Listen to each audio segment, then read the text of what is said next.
Good morning friends, welcome to this YouTube channel. Friends, आज की video junior assistant 2019 के होने वाले स्किल टेस्ट से रिलेटेड है।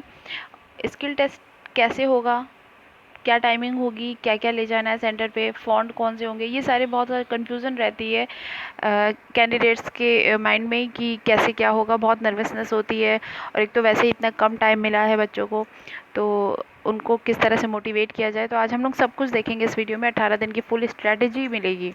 और एक चीज़ मैं आप लोगों को और बता दूं कि अगर अब आप लोगों ने अच्छे से सीरियस होकर प्रैक्टिस नहीं की और अच्छे से इस एग्ज़ाम को क्वालिफाई नहीं किया, तो आने वाले समय में आप लोगों को बहुत मुश्किल हो सकती है। क्योंकि जैसा आप लोग गवर्नमेंट का हाल देख रहे हैं, यूपी गवर्नमेंट का, अगले साल इलेक्शन है, तो इस वजह से इन लोगों ने इस एग्ज़ाम को जल्दी कंडक्ट करवाया। वरना यूजुअली ये एग्ज़ाम अक्टूबर नवंबर तक होते थे और उनका रिजल्ट आते आते बहुत टाइम लग जाता था। 2016 का रिजल्ट अभी तक पेंडिंग पड़ा हुआ है। ठीक है, तो आप लोग बहुत लकी हैं कि इतनी जल्दी ये टाइपिंग टेस्ट हो रहा है और होपफुली इसका रिजल्ट भी बहुत जल्दी आ जाएगा। तो इसलिए आप लोग पूरी जी जान लगा दीजिए इस एग्ज़ाम को क्वालिफाई करने के लिए। रिटर्न आपने क्वालिफाई किया, बहुत बहुत बधाई हो। चलिए हम देखते हैं अब आगे के लिए कि स्किल टेस्ट के लिए हमें क्या क्या करना है, हम 18 दिन में कैसे क्वालिफाई कर सकते हैं स्किल टेस्ट को। आप लोग जल्दी से जल्दी वीडियो को शेयर कर दीजिए, जिससे कि सभी स्टूडेंट्स को, जितने भी कैंडिडेट्स हैं जिनको भी एग्ज़ाम देना है, उनके लिए वीडियो हेल्पफुल हो सके। ठीक है, तो चलिए हम स्टार्ट करते हैं। सबसे पहले ये जानना कि स्किल टेस्ट की टाइमिंग क्या है। स्किल टेस्ट की टाइमिंग क्या है, अब हम बता दूं मैं आप लोगों को कि 5-5 मिनट का ये स्किल टेस्ट होगा। 5 मिनट इंग्लिश, 5 मिनट हिंदी का होगा। कौन सा पहले होगा ये कह पाना थोड़ा मुश्किल है, क्योंकि ये उनके सॉफ्टवेयर और के फॉर्मेट के हिसाब से होगा कि उन्होंने क्या सेटिंग की हुई है अपने फॉर्मेट में। ठीक है, लेकिन 5 मिनट इंग्लिश होगा, 5 मिनट हिंदी का होगा। अच्छा, इसके बाद मैं आप लोगों को ये भी बता दूं कि टेस्ट से पहले आप लोगों का एक डेमो टेस्ट होगा, जिससे कि आप लोग अपने सिस्टम को चेक करेंगे कि कीबोर्ड अच्छे से चल रहा है कि नहीं चल रहा है, उसकी कीज़ अच्छे से प्रेस हो रही है कि नहीं हो रही है। और आप लोगों की फिंगर उस पर आप लोगों को सेट करने के लिए 5 मिनट का आप लोगों को एक डेमो टेस्ट भी दिया जाएगा फाइनल टेस्ट के पहले। तो आप लोग बिल्कुल परेशान मत होइए कि कैसे करेंगे, जाते ही कैसे होगा टेस्ट। तो बिल्कुल भी पैनिक होने की, नर्वस होने की कोई ज़रूरत नहीं है। ठीक है, जैसे आप लोग घर में प्रैक्टिस कर रहे हैं वैसे ही आप लोगों को सेंटर पे भी जाके एग्ज़ाम देना है। अब बात आती है कि हम वहाँ क्या क्या लेके जाएंगे एग्ज़ाम सेंटर में। तो आप लोगों के पास एक एडमिट कार्ड होना चाहिए, एक ओरिजिनल आईडी होनी चाहिए, 2 फोटोग्राफ्स रख लीजिएगा, अपना सैनिटाइज़र, वाटर बॉटल, ये सारी चीज़ें। वहाँ पर एक कोविड का फॉर्म मिलेगा, वो आप लोगों को फिल करके वहीं पर सबमिट कर देना होगा। ठीक है, और फ़ॉन्ट के लिए बहुत बच्चे कंफ्यूज हो जाते हैं कि कौन सा फ़ॉन्ट होगा। तो जिन बच्चों ने मंगल पे प्रैक्टिस की है उनको मंगल पे ही टाइपिंग करने को मिलेगा, और जिन बच्चों ने कृति देव फ़ॉन्ट पे प्रैक्टिस की है तो उनको कृति देव वाले सिस्टम पे ही भेजा जाएगा। तो इसके लिए भी बिल्कुल परेशान मत होइए। ये इस तरह 2 तरह के फ़ॉन्ट वहाँ पर अवेलेबल होते हैं जनरली प्रैक्टिस टाइपिंग टेस्ट के लिए। ठीक है, तो दोनों को ही मौका मिलेगा। अच्छा, इसके बाद अब हम लोग ये जानेंगे, जो वीडियो को बहुत इंपॉर्टेंट पार्ट है, कि हम 18 दिन में कैसे इस एग्ज़ाम को क्वालिफाई कर सकते हैं। देखिए, वैसे तो ये जो टाइपिंग है वो कोई 1 दिन 2 दिन की बात नहीं है, 1-2 महीने की बात भी नहीं है। इसके लिए बहुत प्रैक्टिस करनी होती है। जब आपने फॉर्म फिल किया होगा तभी से आपने इसकी प्रैक्टिस करना स्टार्ट कर दिया होगा, नहीं तो रिज़ल्ट आने के बाद से किया होगा, क्योंकि रिज़ल्ट भी जल्दी आ गया था इसका। ठीक है, तो होपफुली आप लोगों की प्रैक्टिस तो हो ही गई होगी। और हाँ, एक्यूरेसी भी बहुत इसमें मायने रखती है कि आपकी एक्यूरेसी कितनी, क्योंकि एक्यूरेसी ना होने की वजह से क्या होता है कि स्पीड जो होती है वो डिडक्ट हो जाती है। इसलिए एक्यूरेसी का एक अलग ही मेज़रमेंट है यहाँ पे। तो कोशिश कीजिएगा कि एक्यूरेसी आप लोग मेंटेन करें स्पीड के साथ साथ। ठीक है, अच्छा, एक चीज़ और मैं बता, एक्यूरेसी के लिए मैं आप लोगों को यही बता दूँ कि आप लोग कीबोर्ड को देख के टाइप ना करें। स्क्रीन पे मैटर आता है।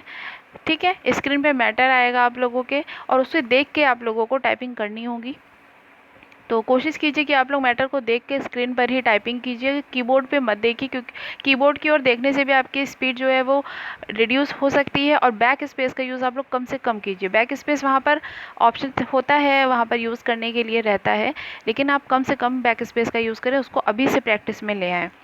बैक स्पेस का यूज़ करने से भी स्पीड में चेंज हो जाता है। तो और ऑनलाइन भी प्रैक्टिस आप लोग कीजिए। ऑनलाइन जो लिंक वेबसाइट्स होती हैं उनका यूज़ करके आप लोग प्रैक्टिस कीजिए, क्योंकि उसमें एज इट इज़ फॉर्मेट रहता है जैसा कि एग्ज़ाम में होता है। स्क्रीन पे मैटर रहेगा और आप लोगों को टाइपिंग करनी होगी।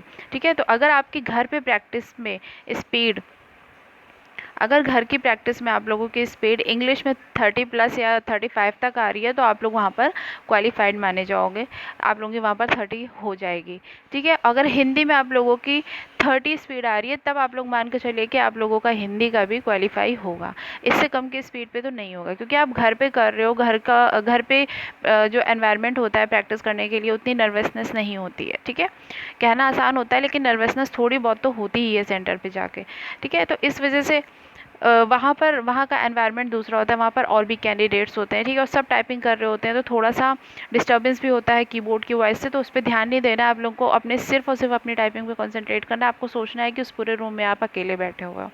ठीक है, अच्छा, और मैं आप लोगों को एक चीज़ और बता दूं इस बारे में कि वहाँ पर जाके आप लोगों को ज़्यादा किसी से बातचीत नहीं करनी है, क्योंकि बात करने से क्या होता है कि लोग डिमोटिवेट करते हैं कि ऐसा है, ऐसा हुआ था, मेरे भाई के साथ ऐसा हुआ था, मेरी बहन के साथ, तो वो सब चीज़ों पे ध्यान बिल्कुल नहीं देना। आप जाइए शांति से, अपना शांत माइंड होके जाके अपना आप एग्ज़ाम दीजिए। ठीक है, और कॉन्फिडेंट रहिए कि हाँ मैं कर सकती हूँ, मैं कर सकता हूँ, और आप लोग ये कर ले जाएंगे। बहुत ज़्यादा नहीं मांगी है स्पीड। हिंदी के लिए 25 वर्ड्स पर मिनट मांगा है और इंग्लिश के लिए 30 वर्ड्स पर मिनट। तो इंग्लिश तो बहुत ईजी, क्योंकि इंग्लिश में तो कीबोर्ड होता है, बट हिंदी में थोड़ी सी प्रॉब्लम आ सकती है। इसलिए मैंने आप लोगों से ये कहा कि आप लोग की अगर आप लोगों की घर पे स्पीड इंग्लिश में 35 तक है तो आप लोगों का क्लियर है, और अगर हिंदी में 30 तक स्पीड है या 25 के अबव है, जैसे 27 28 है, तो भी आप लोगों का हिंदी क्लियर है। तो इतनी स्पीड तो आप लोगों को लेके एक मार्जिन चलना ही पड़ेगा। ठीक है, अच्छा, अब इम्पॉर्टेंट चीज़ आती है कि वहाँ पर मैटर कैसा आएगा, डिफ़िकल्ट होगा, मॉडरेट होगा कि बहुत ईजी होगा, कैसे वर्ड्स आते हैं। तो मैं आप लोगों को ये बता दूं कि इस समय पेंडेमिक चल रही है, कोरोना चल रहा है, तो इस तरह के वर्ड्स आप लोगों को वहाँ देखने को मिल सकते हैं इंग्लिश में, जैसे पेंडेमिक हो गया, ठीक है, वायरस हो गया, और भी इससे रिलेटेड जितने भी मेडिकल फील्ड के वर्ड्स हैं उनका यूज़ हो सकता है। तो इस तरह के वर्ड्स की आप बहुत प्रैक्टिस कीजिए। और हिंदी में भी स्वास्थ्य से रिलेटेड जो वर्ड्स होंगे उसकी प्रैक्टिस आप लोग ज़्यादा से ज़्यादा करने की कोशिश करें। ठीक है, तो ये सारी चीज़ें मैंने आप लोगों को बता दी हैं। और प्रैक्टिस के लिए मैं आप लोगों को ये कहूँगी कि आप लोग जितना ज़्यादा हो सके ज़्यादा से ज़्यादा प्रैक्टिस कीजिए, लेकिन कंटिन्यू प्रैक्टिस आप नहीं करेंगे, क्योंकि टाइपिंग सिर्फ 5 मिनट की होनी है। 5 मिनट में आपका सारा खेल ख़त्म हो जाएगा। 5 मिनट में आप लोगों को पता चल जाएगा कि आप क्वालिफाइड हो कि नहीं हो। रिजल्ट वहाँ पर ऑन द स्पॉट आपके टाइपिंग होने के बाद पता चल जाता है कि आपकी स्पीड कितनी है, तो आप लोगों को पता चल जाएगा कि आप आगे के प्रोसेस के लिए क्वालिफाइड हो या नहीं हो। ठीक है, तो प्रैक्टिस के लिए मैं ये बताऊंगी आप लोगों को कि आप लोग कंटिन्यू प्रैक्टिस मत कीजिएगा, बीच में गैप ले लेके कीजिएगा, क्योंकि आप लोग कंटिन्यू प्रैक्टिस करोगे तो फिंगर जो होंगी शिवरिंग होने लगेगी उनमें। तो जब आप फाइनल एग्जाम के लिए जाओगे ना, तो वहाँ पर थोड़ा सा आपका कॉन्फिडेंस लूज़ हो सकता है और थोड़ी सी फिंगर्स में प्रॉब्लम भी हो सकती है। इसलिए आप करिए ज़्यादा से ज़्यादा टाइपिंग, बट कंटिन्यू मत कीजिए, बीच में 10-10 20-20 मिनट के गैप पे कीजिए। ठीक है, और प्रैक्टिस के लिए आप लोग 10-10 15-15 मिनट के सेट्स पे कीजिएगा प्रैक्टिस। ठीक, तो वहाँ पर फाइनल 5 मिनट की होगी, बट आप लोगों को अगर 10-10 15-15 मिनट पे आप लोगों की फिंगर्स हैबिचुअल हो जाएंगी तो आप लोगों के लिए बहुत इजी हो जाएगा। तो ये कुछ टिप्स थे जो मैंने आप लोगों के लिए बताए हैं, और आशा करती हूँ कि ये सारे टिप्स आप लोगों को एग्ज़ाम में क्वालिफाई करेंगे ही करेंगे, और आप लोग प्लीज़ इनको फॉलो कीजिएगा और फिर देखिए कैसे आप एग्ज़ाम को क्वालिफाई करते हैं। ठीक है, इससे रिलेटेड या जो भी आप लोगों की क्वेरीज़ हैं आप प्लीज़ कमेंट सेक्शन में बताएं, और फिर मैं आप लोगों के सारे सॉल्यूशंस बताऊंगी। Keep watching this channel. Thanks for watching this video. जय हिंद।